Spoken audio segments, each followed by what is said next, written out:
Welcome to our channel. Today we how to download and secure environment variables in GitHub step by step clearly.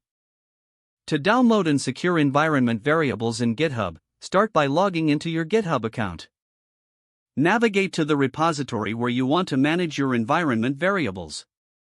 Click on the Settings tab located at the top of the repository page. In the left sidebar, look for Secrets and Variables and click on it. Then, select Actions under the Secrets and Variables section. To create a new secret, click on the New Repository Secret button.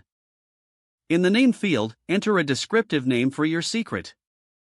In the Value field, input the value of the environment variable you wish to store securely. Once you have filled in both fields, click the Add Secret button to save it. Now that your environment variable is saved, you can download the secrets for use in your local environment. To do this, open your terminal or command prompt.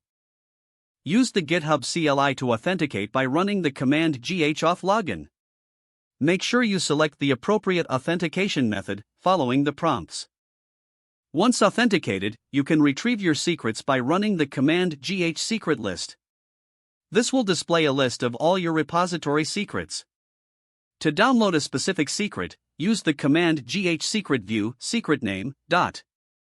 Replace secret name with the name of the secret you wish to download. The secret's value will be displayed. For additional security, consider using a .env file to store your environment variables locally. Create a new .env file in your project's root directory. Copy the secret value from the GitHub interface and paste it into the .env file. Make sure to use the format variable_name equals value for each line in the .env file. Finally, ensure that your .gitignore file includes the .env file to prevent it from being pushed to the repository.